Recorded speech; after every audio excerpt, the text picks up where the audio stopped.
Prijemni ispit za osnovce se bliži, a ja sam tu da vam dam neke savjete. Matiš edition. Ok, krećemo sa probnim prijem. Samo da napomenem, danas ćemo se baviti 2021. godinom, jer sam ja to polagao i najbolje mogu da baratam svim informacijama, ali realno vežbajući test od prošle godina, u to vreme kad sam ja vežbao, a vežbao sam do 2008-2007, tako nešto, i tekako imam neku viziju otprilike kako bi to trebalo da izgleda. Mislim viziju, ali kao razumete. Fora je u tome da je 17. zadatak uvek ovakav, znači uvek neki ovakav izraz.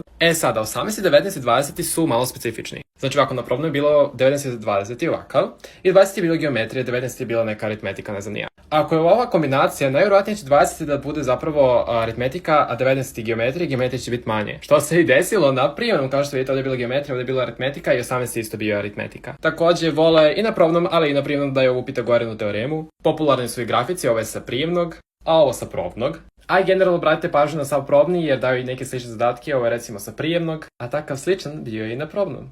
To je to.